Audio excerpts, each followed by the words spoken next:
Simple గా. ఇంకోటి Congress వైఖరిపై BRS MLA ఆగ్రహం, శాసనసభ ప్రాంగణంలో నిరసన అంటూ. ఇది చూస్తే చూడండి, మీడియా ఒకప్పుడు కర్మఫలం ఇది. మీడియాని ఎట్టి పరిస్థితులలో ప్రగతి భవన్లకు ఆహ్వానించలే సీఎం. అసలు మీడియా అన్నదే లేదు, లెక్కలేదు కదా అసలు. మీడియా అంటే వీళ్ళ దృష్టిలో నమస్తే తెలంగాణ, తెలంగాణ టుడే అంతే, లేదా ఇప్పుడు ఈయన భజన చేసేటటువంటి టీ న్యూస్లు ఎన్ని ఇంతే. భజన పరులకు మాత్రమే ఇది. ఇప్పుడు ఇక్కడ చూడండి, ఇదే చీఫ్ మార్షల్, ఆయన కాలంలో కూడా ఈయనే కదా చీఫ్ మార్షల్. ఎవరితో మాట్లాడిన ఆఖరికి ఈయన పరిస్థితి చూడండి ఎక్కడి వరకు వచ్చిందో. దీనికి సంబంధించిన ఒక వీడియో క్లిప్ చూద్దామన్నా మనం. కంచెల రాజ్యం, పోలీసు రాజ్యం, ప్రభుత్వం మొండి వైఖరి, ప్రతిపక్షాల గొంతు నొక్కుతున్న ప్రభుత్వం మొండి వైఖరి.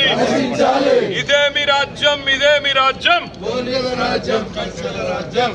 అసెంబ్లీలో మాట్లాడడానికి అవకాశం ఇవ్వరు, బయట మీడియా పాయింట్ దగ్గరికి వచ్చి ఇప్పుడు వింతగా వీళ్ళకి గుర్తొచ్చేది ఏంటంటే, ఇవాళ గొంతు నొక్కేస్తారనే పదం మాట్లాడడానికి సిగ్గు శరం లేదని చెప్పాలా వాస్తవం. ఎందుకంటే ఈ 10 ఏళ్ల పాటు మీరు చేసింది ఏంటంటే, ఎవరిని ఒక ధర్నా చేయనిచ్చారా, అసలు ఇళ్ల నుంచి బయట రానిచ్చారా? ముఖ్యమంత్రి పర్యటన అంటే అందరినీ ప్రతిపక్ష నాయకుల్ని, కాంగ్రెస్ వాళ్ళని అయితే మరీ దారుణం హౌస్ అరెస్టులు చేయటం, ఇంకా కొంతమంది మీద అయితే రౌడీ షీట్లు ఓపెన్ చేశారు కేసులు పెట్టి. ఇవాళ మీరు అన్నట్టు గ్రహచారం బాగాలేనప్పుడు ఇట్లే ఉంటది ఏది పరిస్థితి. ఇదే కాదు, నిన్న సభలో చూస్తే కేసీఆర్ గారిని చూస్తే ఓ కార్యకర్తని అసహనం వెళ్ళగక్కుతున్నాడు కార్యకర్త మీద. అంటే ఇప్పటికి కూడా ఈ రాజరిక పోకళ్ళు తగ్గలే, ఇప్పటికీ తగ్గలేదండి, ఇప్పటికి కూడా తగ్గలే. ఆ అహంకారం, తర్వాత వచ్చేసరికి ఆ గర్వం, తర్వాత వచ్చేసరికి ఒక వ్యవస్థలన్నా వ్యక్తులన్నా.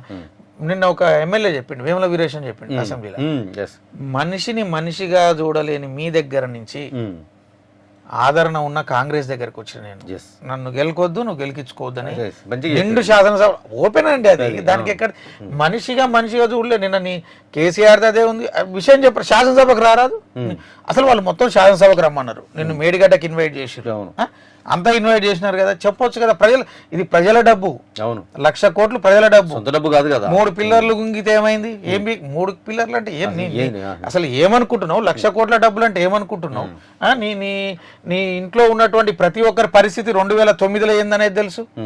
నేను అసెంబ్లీలో అనుకుంటున్నారు, అక్కడ పోలీస్ ఆఫీసర్స్ 2010 తర్వాత ఇటుకలు మోయటం కాల్చి మొదలు పెట్టారు దందా. ఏది నిన్న మనం ఓపెన్ గా విన్నాం పోలీస్ అధికారుల డిస్కషన్ లా. తర్వాత చిన్నగా అందరు చేరి ఆయన అమెరికా నుంచి రావడం జరిగింది, ఈ వీడికి వచ్చి జాగృతి అది ఇది అనుకుంటా అట్లా మొదలైనటువంటి దందా ఈ రోజు దేశంలో ఉన్నటువంటి అందరికీ నేను ఎలక్షన్ ఖర్చు భరించే అంటే ఎవరి సొమ్ము ఎవరికి 1,00,000 కోట్లు దోచుకున్నదే గాక ఇంకా ప్రజల్ని ఇంకా మనిషిగా చూడకుండా అవమానిస్తావా? కంచెల రాజ్యం, పోలీసు రాజ్యం, ప్రభుత్వం మొండి వైఖరి, ప్రతిపక్షాల గొంతు నొక్కుతున్న ప్రభుత్వం మొండి వైఖరి. ఇదేమి రాజ్యం, ఇదేమి రాజ్యం, పోలీసు రాజ్యం, కంచెల రాజ్యం. అసెంబ్లీలో మాట్లాడడానికి అవకాశం ఇవ్వరు, బయట మీడియా పాయింట్ దగ్గరికి వచ్చి